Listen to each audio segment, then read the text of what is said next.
Okay, so we're ready to start again with a panel on the expanding scope of trademark protection.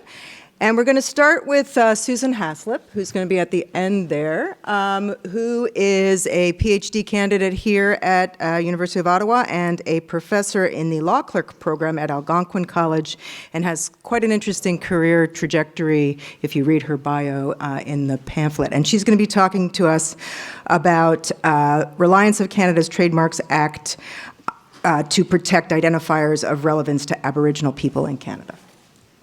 Good afternoon to everybody. Can you hear me okay? I haven't really spoken in public for a little bit, so I might over-enunciate. I apologize if that's the case. If I'm going too fast, somebody should probably let me know. Okay, so in a 2004 document, the Government of Canada, hereinafter, I'm going to probably abbreviate that to the government, championed, quote, tools in trademark law that can assist in protecting the integrity of Aboriginal culture, end quote. The tools specified include provisions in the Federal Trademarks Act, which provide, quote, positive trademark protection, end quote, i.e. protection which, quote, promotes an Aboriginal business, specifically trademarks and certification marks. And those which provide, quote, defensive trademark protection, i.e. protection which, quote, addresses concerns regarding the need to support the integrity of Aboriginal culture. And in particular, they identified two types of prohibited marks whose adoption and, by extension, use and registration is prohibited. One of the prohibited marks specified is located at paragraph 9(1)J of the Trademarks Act. That is a mark whose content either consists of, or so nearly resembles as to be likely to be mistaken for any scandalous, obscene, or immoral word or device. The other prohibited mark specified is located at subparagraph 9(1)N3 of the Act. Quote, a mark whose content either consists of or so nearly resembles as to be likely to be mistaken for, there's a lot of B's in that, but that's right, any badge, crest, emblem, or mark adopted and used by any public authority in Canada as an official mark for goods or services in respect of which the registrar has, at the request of Her Majesty or the university or public authority, as the case may be, given public notice of its adoption and use. I love that provision. To the extent that the official marks provision is a mechanism for and basis of protection, the government has characterized it as hybrid in nature. In my doctoral thesis, amongst other things, I'm critically considering whether and to what extent, I can multitask here, just one second. I gotta figure out what I did with that little clicker. Oh, here it is. I always lose stuff, here we go. Okay. Whether and to what extent the prohibited marks identified by the government may accurately be characterized as, quote, addressing concerns regarding the need to support the integrity of Aboriginal culture, end quote, and suggest means by which to address the challenges identified. In today's presentation, due to time constraints and out of respect for the subject of Scott Miller's presentation, when is offensive, too offensive, I've decided to focus my comments primarily on some of the challenges arising with reliance on the official marks of a public authority provision as a meaningful tool to support the integrity of Aboriginal culture. Now, first thing I'd like to talk about is the meaning of an official mark. It's not defined in the Trademarks Act definition section at section 2. The standard trademark definition, as I point to the screen, and you can't see me pointing, but it's up there, is the standard definition of a trademark. I'm not going to read that out, but I just will note that definitions for the latter three items, the certification mark, distinguishing guise, and a proposed trademark, are also provided in the Act, section 2. The Act further defines a registered trademark as a trademark that is on the register, and that's going to be important later on in my talk. An official mark of a public authority, by definition, is not a trademark. And I can't tell you the number of times I've corresponded with CIPO, Canadian Intellectual Property Office, Trademarks Office in particular, and said, oh, you know that mark, that trademark? And they're like, no, it's an official mark. I'm like, okay, you're right, my bad. But that becomes really relevant later in my presentation. Okay. An identifier becomes an official mark. So what is an official mark? An identifier becomes an official mark once the Registrar of Trademarks provides public notice via publication in the Trademarks Journal, pursuant to the request of a public authority, that the public authority has adopted and used an identifier as their official mark. Okay. So, in terms of the process path, now I'm not sure of the extent to which you can really see that, but I'll cover it very, very briefly. The process by which to obtain an official mark is found in the provision itself and is elaborated on in case law. Essentially, it consists of 2 steps. First, the requesting party is required to submit a copy of that identifier to the Registrar of Trademarks, accompanied by language to the effect that it has adopted and used the identifier, and includes a request that the registrar, I would say please provide, but provide whatever, public notice of same. Case law interpreting this provision currently provides that in the case of each request, and that is in the case of each request, the registrar will require evidence/proof that the requesting party is in fact a public authority and has adopted and used the identifier. Case law further provides that once these statutory elements are established to the satisfaction of the registrar must provide the public notice requested. So the meaning of public authority.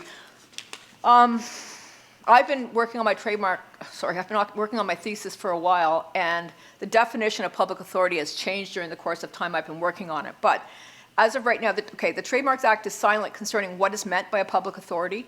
To determine whether a requesting party is a public authority within the context of the Trademarks Act, the registrar must determine whether the requesting party satisfies the 2-part public authority test set out in case law. The first part of the test currently is concerned with whether the appropriate government exercises a significant degree of control over the requesting party's activities. The requesting party must satisfy the registrar that their activities are subject to, quote, ongoing government supervision, end quote, that they are, quote, subject to governmental control within Canada, and the government exercising the control must be a Canadian government, end quote. To satisfy the government control test, the registrar must be satisfied that the relevant government is, quote, enabled directly or through its nominees to exercise a degree of ongoing influence in the body's governance and decision-making, end quotes. The second part of the test is concerned with whether the requesting party's activities benefit the public. Now, I don't go into it here, but I can tell you that meeting the criteria of government control when it comes to an Aboriginal government, it's one thing if you're in a self-government situation. There's another thing when you have to produce a copy of the Indian Act and hand it over repeatedly to the Registrar of Trademarks to prove that you're under the control of the government. I mean, there's some irony there, I think. Okay, so some implications of the provision. First, as I said, that an official mark is not a trademark is more than semantics. It means that an official mark is treated very differently than a trademark. By way of example, the scope of most provisions of the Trademarks Act and related regulations apply to marks or trademarks. Since an official mark is not a trademark, it falls outside the scope of many of the provisions found in the Act and regulations, including the application process itself. By way of example, while a trademark is subject to examination by a trademark examiner for compliance with the Act, like is it confusing, is it descriptive, an official mark is not subject to such a process. Thus, content that would presumably render a trademark unregisterable, i.e. where a mark is descriptive of the product and or service with which it is associated, would not be a basis for the registrar to refuse to provide public notice that a public authority has adopted and used an identifier featuring such content as their official mark. To this end, provisions of the Act and related regulations concerning the provision of translation and or transliteration of the content of an identifier in order to determine the registrability of a mark would not apply to an official mark of a public authority. A requirement to disclaim part of a trademark in order for it to be registrable similarly does not apply to an official mark. While a registered trademark requires an amendment to provide for use of that mark with additional wares or services once it's been registered, no such requirement exists for an official mark. A trademark registration has an expiration date and the registration may be renewed, where eligible, subject to a renewal fee. An official mark never expires, and there is no renewal requirement or renewal or maintenance fee. While the Trademark Act provides a procedure for expunging a trademark from the register, that provision by definition does not extend to an official mark. And for some reason I did this twice because it must have been very important, I guess. I don't know. Okay, so scope of protection. A registered trademark provides the registrant with the exclusive right to use the mark in association with the products and or services identified in the application across Canada. That's a typical scope. In the case of an official mark, the public authority has the exclusive right to use that identifier in association with any product or service the requesting party so desires, and that's generally understood to be the scope of an official mark. Once an identifier is protected as an official mark of a public authority, The Trademarks Act prohibits, as I said at the start, the adoption, use, and/or registration of any mark consisting of or so nearly resembling as to be likely to be mistaken for that mark. So, some concerns. Now, this I intend to publish, hopefully, if there's enough interest in having the journal published related to these proceedings, and I will include a copy, or I anticipate including a copy of the chart there. So, some concerns with the provision. Channeling my Captain Obvious for a moment, pursuant provision for protection of an official mark of a public authority confers, quote, very substantial benefits not available to the owners of trademarks. By way of example, while a trademark application is subject to opposition proceedings, the procedure to obtain an official mark does not provide for same. That the procedure to obtain an official mark is not subject to an examination process or opposition proceedings means that it is more streamlined and considerably faster, as you can imagine, to obtain than registration for a trademark. You can get an official mark in some cases in 3 or 4 months, even quicker. In the case of registration, it could take 3 or 4 years, depending on whether somebody has missed the opposition period and asked for an extension to file an opposition, and it can go on and on. The seeming preferential treatment, and I emphasize seeming, afforded official marks of public authorities has been the subject of extensive criticism from academics, practitioners, and the judiciary. For sake of transparency, it should be noted, oh, by the way, I was trying to show the difference in application process. That was the whole point of that, and I didn't even bother to talk about it. Great. Okay, so for sake of transparency, it should be noted that much of this criticism was directed at use of this provision under the prior public test for a public authority, and in particular at the time when the Canadian Olympic Association, now the Canadian Olympic Committee, was making extensive use of the public authority provision to protect its identifiers. And I didn't omit to say Paralympic marks there. It literally was focused on Olympic marks, not Paralympic marks, in any event. Now, the public authority provision has been characterized as having a broad ambit, taking precedence over any provision in any act, and my particular favorite being an unjustifiable aberration creating unconscionably broad rights. Honorable mention, however, goes to the provision being likened to a kind of trademark on steroids and being hardy and virtually unexpungible. Now, the public authority provision has been subject to several attempts for amendment or repeal. Bill S-11, for example, introduced in the Senate in February of '79, sought to repeal the provision altogether. The bill got second reading and some limited debate, but didn't get beyond second reading. Second attempt to repeal the provision came in '93 in the form of Bill S-17, introduced in the Senate in December of '92. David Morrow notes that in view of the controversy surrounding the abolition proposal at that time, it wasn't carried forward into the bill. And a lot of that controversy and noise came from the Canadian Olympic Association. Now, in 1999, now I should note, Canadian Olympic Association now has its own, and there is an act now to protect Olympic marks and Paralympic marks. That's significant because they no longer necessarily have to rely on this provision, although they still continue to do so to some extent. In 1999, INTA called for abolition of the public authority component of the official marks provision, but this initiative does not appear to have generated a government draft bill. So it's unclear whether or the extent to which Aboriginal peoples and governments are aware of or have been consulted concerning attempts to repeal the official marks of public authority provision. Review of a list of stakeholders in relation to the official marks of a public authority provision prepared by Industry Canada officials obtained pursuant to an access to information request omit reference to any Aboriginal governments or Aboriginal peoples that I can identify. So, championing of this provision. The Government of Canada is championing the public authority component of the provision. How am I doing time-wise, by the way? 2 minutes. Oh, good heavens, no. Okay, no. Okay, so that's a bit of an issue. Sorry, I wasn't trying to ignore you. But, yeah, okay, so it's championing this provision to support the integrity of Aboriginal culture. In a nutshell, concerns arising with the provision make me wonder why the government persists in doing so. In particular, it should be noted that it's doing so in the context of negotiating self-government agreements. And, you know, to my mind, when you're doing that, there's a certain amount of integrity and honor that goes into that, and I think in transparency. The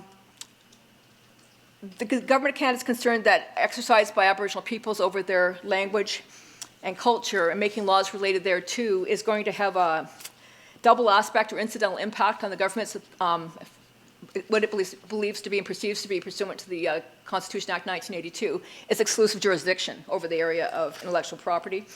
And it's concerned with the balkanization of the IP regime. These are exact quotes, which I'll reference in the paper, based on information obtained through access requests. Now, I do believe the government needs to negotiate in good faith with Aboriginal peoples. Here's the thing, and I want to leave you with this quote. The government of Canada, remember, is championing this provision, telling First Peoples you don't need to produce laws related to this stuff. The Nisga'a agreement is an exception to that statement, where they have provision to produce laws concerning their cultural symbols, although they do include a provision in that agreement saying we're not stepping on your IP, so like don't worry about that.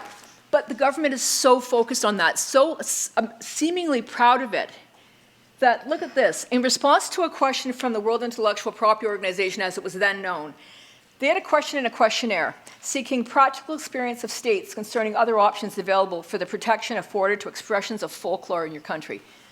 The response of the government of Canada was this. They're talking about Snuneymuxw First Nation. I'm not sure if I'm saying that correctly, but I'll leave it at that for now. And they're talking about how their petroglyph images were registered. And they're using the term as trademarks. They were registered as trademarks. No, they weren't. No, they weren't. They were actual official marks. And you might say to yourself, well, it was just a mistake. It was an oversight. Except the review of email correspondence, just finish with a sentence then, between Industry Canada officials and between officials of Industry Canada and Canadian Heritage, again obtained pursuant to access requests, says, quote, due to sensibilities regarding the official marks, no reference has been made to this form of protection, end quote. They deliberately deleted it. So I guess in a nutshell, just to close, if it's such a contentious provision, if you're so concerned with potential repeal of it and have been active in the repeal efforts, why is this good enough for First Peoples? Why is this something that you're sort of saying you should go ahead and use this? And why aren't you consulting with First Peoples? So I actually call for provisions to the Act to be changed. I think they're treading on thin ice, to sort of go back to the title of my presentation. So I'll leave it at that for now. I'm happy to entertain questions. Now we're going to move on to Scott Miller, who is basically a bigwig at MBM Intellectual Property Law. And that's definitely verified by the notes that he has on that napkin, which I'll just point out. These are my notes. I am ready. Okay. So let's make this interactive, because it is the end of the day and I get the benefit of seeing a lot of people sleeping. So, winners offensive. All right? I am going to apologize in advance. This is one of the few times in my life I get to speak to a crowd and get to swear. So this is going to be fun. All right. So I am apologizing. Here we go. Okay? All right. There's a test under the Trademarks Act for all intensive purposes. The key word, and we're going to get to this, is what does the word adopt mean? So no person shall adopt scandalous, obscene, or immoral words. Okay? Now, anyone ever hear a fuck answer?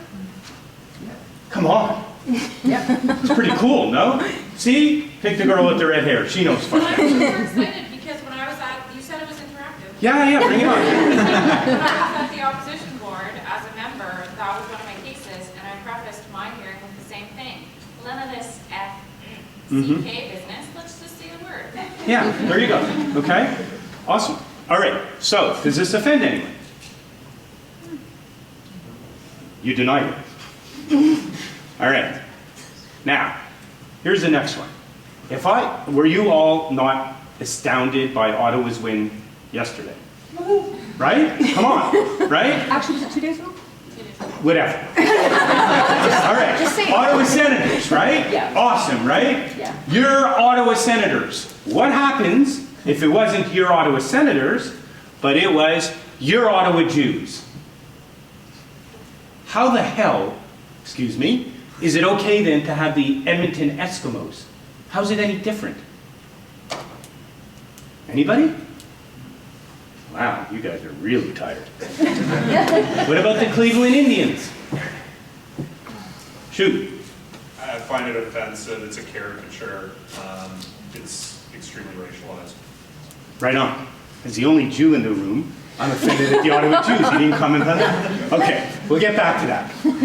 All right, now, okay. So, who needs to be offended? Is it the public or the individual? Any takers? My understanding is usually it's more the general public versus an individual, but Yes, good point. And it's actually, there's a difference in the Ontario court relative to the federal court. All right? So we're dealing with trademarks, which are predominantly dealt with in the federal court. In the federal court, as you're about to see, I'm going to show you two quick cases. When they talk about and generally regard as offensive, they look to the public at large. All right? So here's a case that really is not offensive, frankly. It's shocking that it even got dealt with, okay? Lottery or lottery, or however you want to pronounce it, okay? The Ontario Lottery Corporation took offense to a marketing company trying to register this mark. They got it through, and they said, you're the only people who are actually offended. You're a very small group, and frankly, it's not offensive anyway. But what came out of that was, I seriously doubt that the public would be offended, not the individual, okay?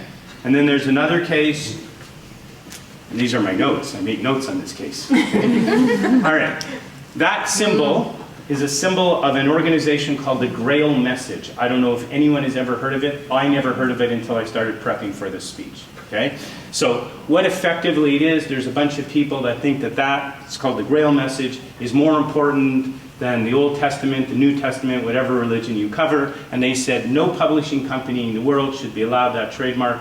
They were found, no, you're a small group, and as a small group, that which the public at large doesn't even effectively know who you are, it's not offensive, and therefore they're entitled to use the mark. Has anyone ever heard of the Grail Message? Am I the only one who never heard of it? All right, I'm feeling good then. All right, this next slide is outstanding. Okay?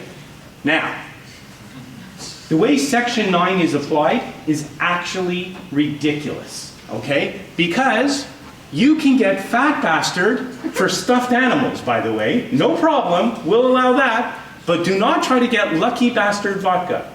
Do you know what the message is there? You could be a fat Canadian, but you can't be a lucky Canadian. Or not both, at least. Come on! Look at that. All right? You could even be a double bastard and be Canadian and not be offensive. But the second you're lucky, you're in trouble. The guy who filed for that mark is refiled. It's now called Lucky Bastard. That guy, it's an amazing story. He actually won the 649 and he started a wine company. And so that's why the name is called Lucky Bastard. Aww. How cool is that? Okay, so remember, the message you need to leave here with, you could be fat, but you can't be lucky. All right, so let's turn to the other side of this, which is human rights. And this is a new and kind of evolving thing, all right? So here you see the Nepean Redskins. Anyone have kids that played football in Nepean? I do. Okay, so they changed their name to the Nepean Eagles. This case actually never was heard by the Human Rights Commission. Now, Nepean Redskins, is that offensive to anyone? Mm-hmm. Yeah, yeah? No, no? Any takers? Offensive. Why? It's highlighting, it's drawing, it's based on skin color. Okay. What if I say the McGill Redmond? McGill Redmond offensive to anyone? How many movies? Yeah, it's offensive. Okay, McGill Redmond has nothing to do with Native people. That's an interesting question. What do you do? Okay, now, I'm just throwing that out there as an example. All right. Now, I agree. It's the Redskins. It's bloody ridiculous. It obviously is offensive. Okay, and it is what it is. They changed their name. Life goes on. All right. Now, how do you attack what you believe to be an offensive mark? Remember earlier I showed you section 9(1)J and it had the word adopt. So here's the question. What if it's been adopted already and it's gone on for a while? Now what do you do? Any takers? Okay, I'll do it. All right. There's actually a case. Douglas Cardinal. He's an architect. I don't know if any of you know who he is. He did the Museum of Science, right, that's what he did. Okay, now, here's the thing. Game 3 last year, Toronto. They played the Cleveland Indians. He tried to bring an injunction to prevent the use of the Cleveland Indians. Was he successful? No. Why not? Anyone know? Yeah, because he fouled it on Friday and the game was on Monday. I mean, But that's not why he wasn't successful. pardon? That's not why he wasn't successful. No standing. There's a couple of reasons. What? No standing. Say that again? No standing. No standing? No, he had standing. That's an interesting question as to whether or not there's actually use of the trademark, where the Cleveland Indians are actually selling anything or providing a service. And they said that wasn't the problem. Here's the problem, okay? So he brought it from a human rights perspective, and unfortunately, he only brought an injunction. So he didn't see it through from an interim to seek the permanent. He dropped the case, okay? So here's the thing. The court actually said that you can get in an injunction under the Human Rights Code. They didn't grant it, but they said you could do it. So that's an interesting question, because does the Human Rights Tribunal have enough jurisdiction to have granted it in the first place? Okay? The next thing is he was stopped. Forget the fact that they found that he didn't have any irreparable harm because he was in China, and they kind of said, yeah, he's going to watch the game, but he happened to be in China. Here's the thing. He was stopped because there had been 200 times prior to that game, to Howard's point, there were 200 games prior to that time where Toronto played Cleveland and no one complained. So if you push that now into the world of trademarks, no person shall adopt. If it's been previously adopted, does the act actually preclude the bringing of an action? Because Section 11 of our Act, of the Trademarks Act, says no person shall use in connection with the business a trademark contrary to Section 9. Here's the problem. You have to go look in Section 9. So you're back to the word adopt. So in my humble opinion, Section 11 doesn't help you at all. Anyone want to debate with me? Wow. I wish you were all my judges. Okay. All right. Torts. This is a ripe area for a new tort, don't you think? If you're saying you're gonna butt up against this estoppel argument all the time, and the Trademarks Act has this adopt word, then why isn't someone doing something about it in the world of torts? I pray I get this case. All right. All right, so now let's talk a little bit, if I can make this thing move. I went the wrong way. All right, American comparison. You all know about the Washington Redskins? All right, here's the section in the Lanham Act that dealt with the Washington Redskins. All right, marks must be considered disparaging by a substantial, so they say substantial right off the bat, composite of the target group. So it's a little more narrow than we have it. Theirs is actually saying it's okay if the group is smaller. All right? At the time the trademarks are issued to registration. Okay, now, unlike the word adopt in Canada, which would prevent use and registration, in the US, the only benefit they get out of the Lanham Act is the right to prevent registration or cancel registration. Use can go on and there's no issue there, at least under the Lanham Act. Okay? That's a substantial difference. So, there's the whole section. If anyone wants to speed read, your time's up. Okay. Washington Redskins. So what happened is 6 marks, and this is actually interesting, because the first action, there were actually 2. The first action were a bunch of older people who brought it, and they said, well, you're stopped. You've known about it for way too long. There's nothing you can do. So what did they do? They got smart about it. They had a bunch of younger football players bring the action. And this one was successful. It's pretty creative thinking, right? Okay, so bottom line is they appeal, they try to argue freedom of expression, and the Supreme Court denies the application, saying, no, we're not dealing with it, and that's that, okay?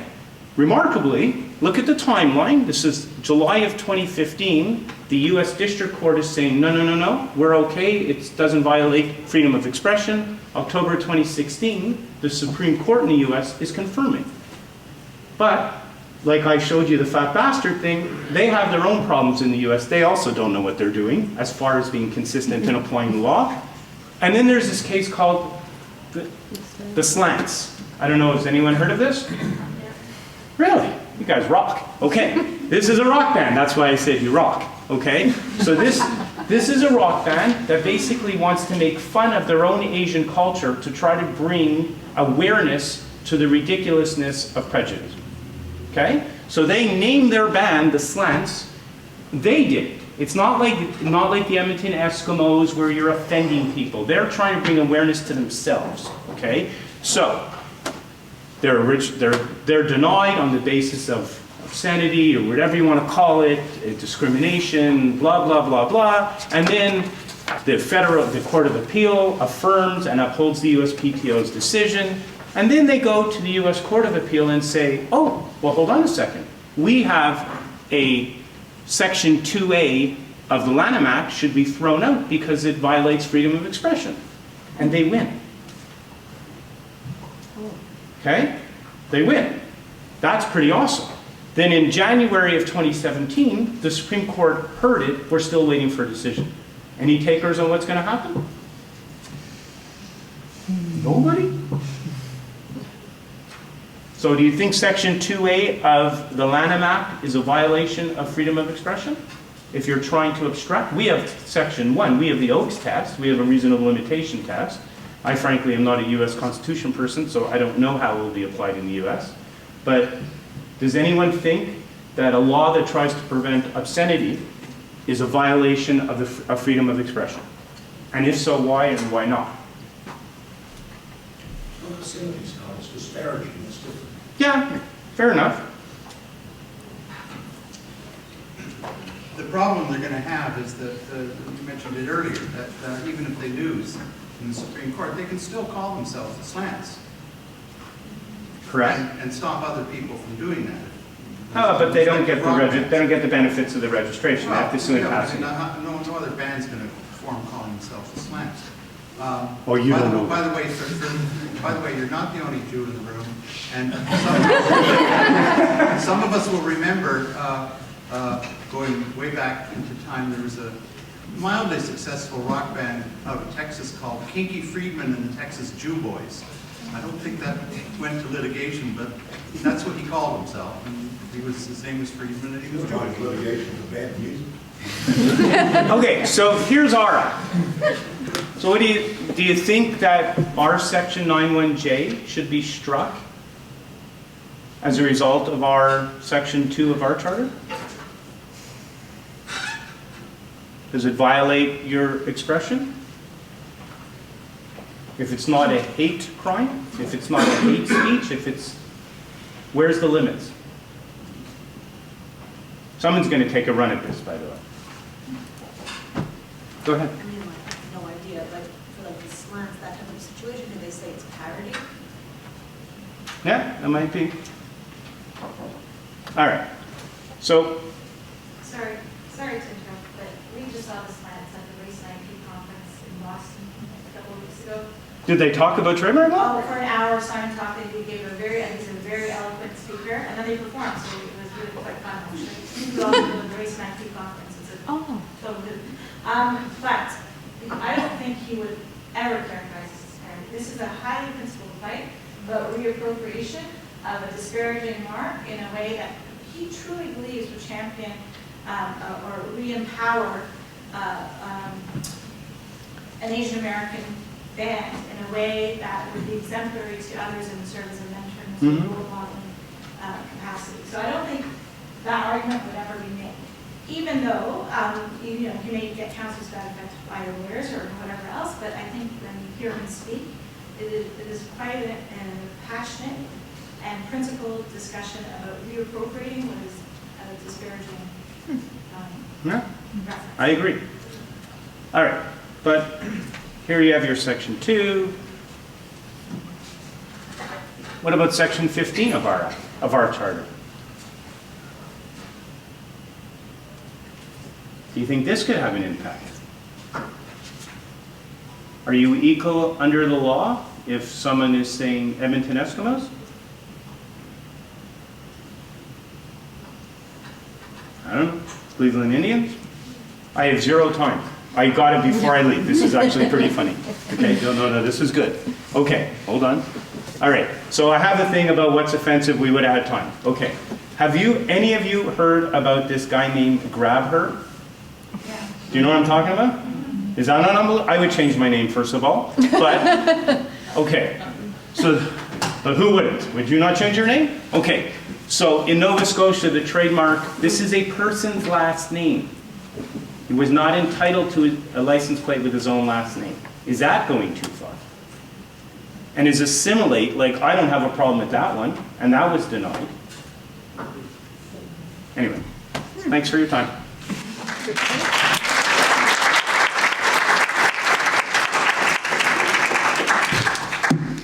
Okay, our third speaker is Professor Mistral Goudreau, who is here, of course, at the University of Ottawa, and is going to switch topics now to hashtags in the world of trademarks.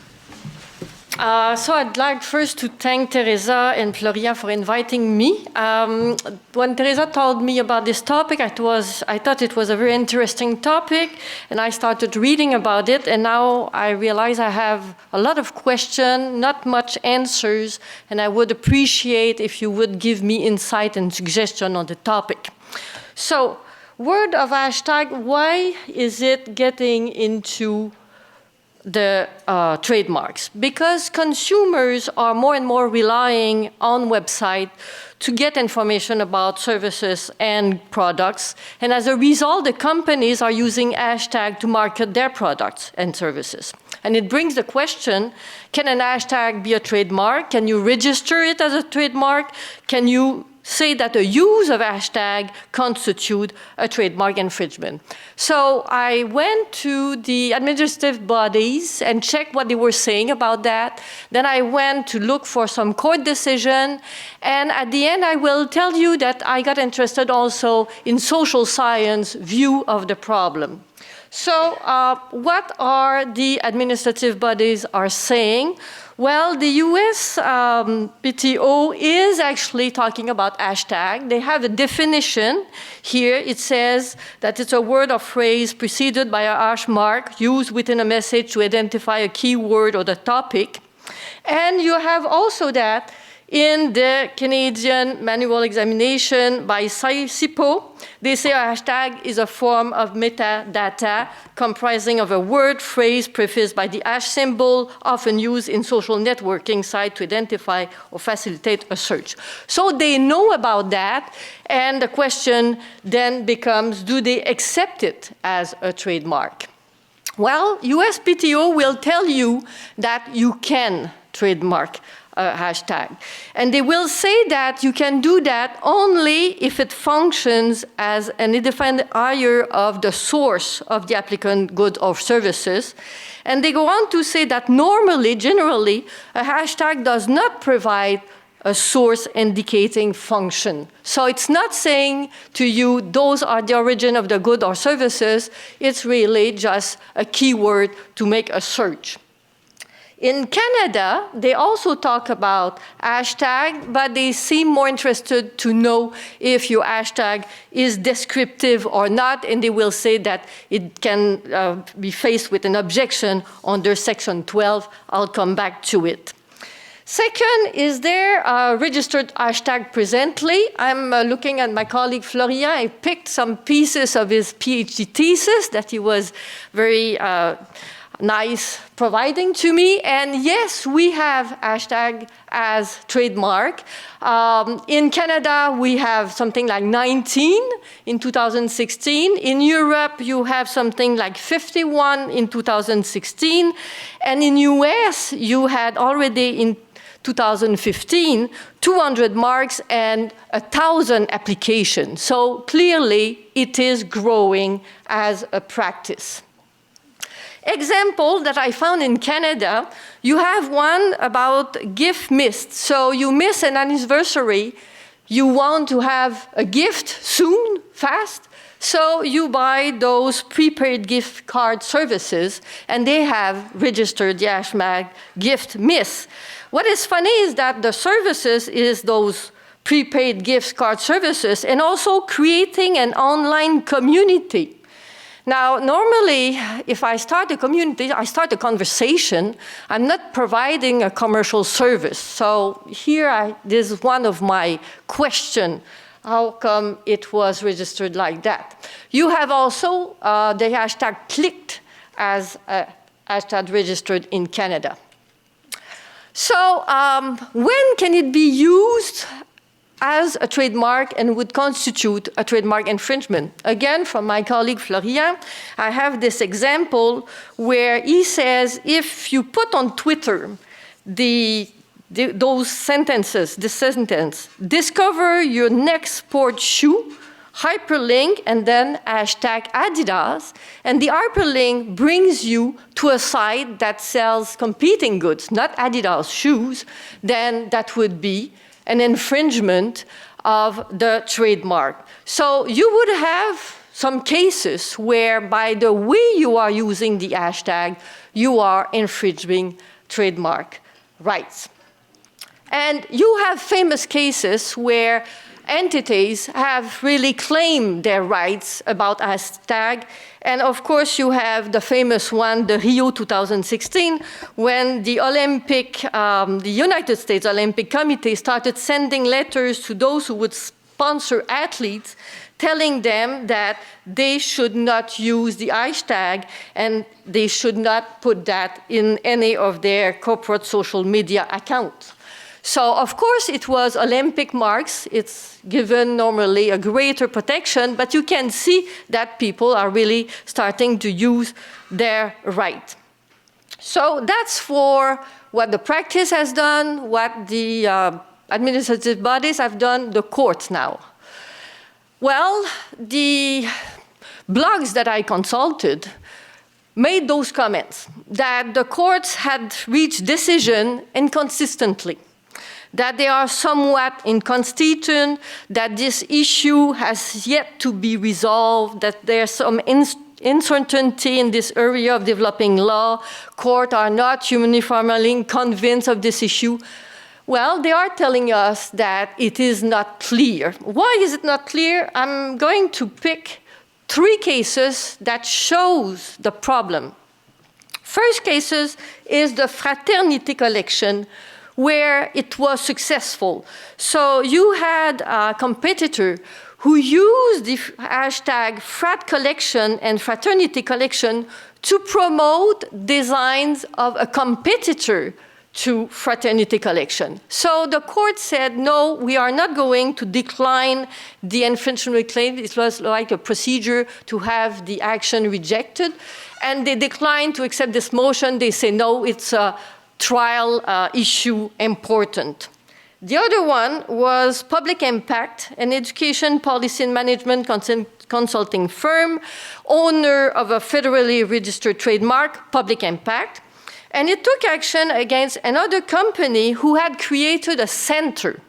And the center was Center for Public Impact. And they were using Twitter name for Public Impact and the hashtag Public Impact. And the court granted an interlocutory injunction saying that the defendant should not use public impact as an hashtag on Twitter or any social media. But up to now, you were really with competitor using the hashtag in their course of trade. The next case, Exusian, is the other way. It's a motion that is filed by a distributor of those VAP. My son is this e-cig, those cigarettes, electronic cigarettes. And it was a motion to stop a previous partner from using the hashtag CloudPen. And they were in agreement between the parties when their relationship collapsed. And the question was, is the use of the hashtag a violation of the agreement? And the court said, well, the agreement we are going to enforce, but the part about the hashtag we are not going to enforce because hashtags are merely descriptive device. And this is in the other direction. And it contradicts, I believe, what the administrative bodies are saying about hashtag, which they treat really like normal marks. And they will object if the mark is descriptive. So that's what they say in the US. That's what we would say probably in Canada under Section 12. That's what SIPO says under Section 12, and they provide example. They tell us that if you were to try to register hashtag Italy for shoes, it would be clearly descriptive of the origin of the shoes. There would be an objection. It's the same if you were to have the hashtag fresh for fruits and vegetables. It would be descriptive of the quality. I presume that for them it means that if you prove distinctivity in the market under Section 12.2, then you can proceed to the registration. And the USPTO is very clear. If your mark is just suggestive, an arbitrary word, then there's no problem. They will not object to it. And that does not deal then with this question, are hashtag functional tools? If they are functional tools, then we have a problem, and that was the opinion of the judge, I believe, in Exousian. Now, in Canada, you would have provision to deal with functional marks. That would be, solely, that the feature would be dictated primarily or solely by a utilitarian function. So you could, and I've put there the provision in the act to be enacted, to be put in force soon. And I've put also a quote from the Kirkby case, which accepted this functionality doctrine in Canada. So you cannot have a mark that is primarily functional as a trademark. The question is, how far is going this doctrine? And my colleague, Teresa Scaza, in her book, talks about two dimension of this doctrine, the narrow rule approach and the broad rule. And we have in Canada cases that tells us that maybe this doctrine is not very strong. A phone number was considered to be a registrable trademark because they say, well, a phone number, that's one function, but it can have another function as a mark. In the red label decision, they say that a meta tag may be used in a trademark violation, that it's a question of fact. So you can see that this doctrine can be, it's fact related. So you're never sure exactly the scope of the doctrine. And for me, it raises another question because hashtag not only are they technological tool, they are metadata to search into Twitter, but they also serve a social purpose. And that's, for me, was really the eye-opening, that those Twitter can be tool for constructing identity in the public. So they are tools for cultural transformation, and I'm quoting the study where they were examining the impact of this hashtag idle no more. And through the study of all the people who retweeted this hashtag, they realized that those people were building a community, sharing views, and if you say questioning, it was in opposition, of course, to the government, Harper government, for a piece of legislation. So they were really expressing themselves and getting solidarity among themselves with this hashtag. And it led me to believe that hashtag have cultural significance. And I looked at what are the most used hashtag per years. And you have that on the internet, you can find. So in 2016, people were mainly interested in sports, entertainment, and politics. But in 2015, the hashtag dealt with terrorist attack. So the most famous one and the most used one were something like Pray for Paris, Charlie Hebdo, Je suis Charlie. So they had there a significance for the public. And I believe then they are acting as symbols. Now, in social science, symbols are those that are useful in showing what you cannot see. They express abstract ideas complex emotional signification that are difficult or impossible to articulate. So they are this impression that you get when you see something. And because of that, they are extremely attractive. And businesses have, I believe, realized that. So they want to take advantage of those symbols. And I believe this, in communication studies, what they call the branding. So the branding is when you use a sign, not necessarily to connect it to a good or service. It is a cultural representation, says this author, with its own cultural meaning derived from cultural context. And this is how hashtag, those famous hashtags, I believe, are used. Now, there have been attempts to trademark those hashtags. So you had an attempt to trademark Je suis Charlie. And one of the applicants was interviewed by a journalist, and he says, well, the phrase Je suis Charlie is a brand name. It's the same as DR, Guess, Adidas. So I can see a lot of big brands who could want to use Je suis Charlie to sell products. And he said, well, I want to register that because I'm going to use it, make money, to help the victims of this terrorist attack. So can you register Je suis Charlie? And can a business decide to really, with a lot of publicity, attach a secondary meaning to those symbols that are so important in our culture? Well, the Office for Harmonization in the Internal Market decided to react, and he said in a communique, in a notice to the public, that normally he does not comment on individual cases, but in this case he would do so. And he said that for him, for this office, the registration of this mark could be considered contrary to public policy, to accept principle of morality, and it would be devoid of distinctive character. Now, devoid of distinctive character, it seems to me that you rely on evidence on the market. The same thing, the same opposition came from the marks Pray for Paris, Je suis Paris. And my question is, what would we do in Canada? Can we rely on Section 9 that says that you cannot register a scandalous, obscene, immoral word? Well, Je suis Charlie is not an immoral word. It's putting an exclusive rights on it that could be unacceptable, maybe. So I'm asking you, should Je suis Charlie be considered obscene, immoral, or scandalous?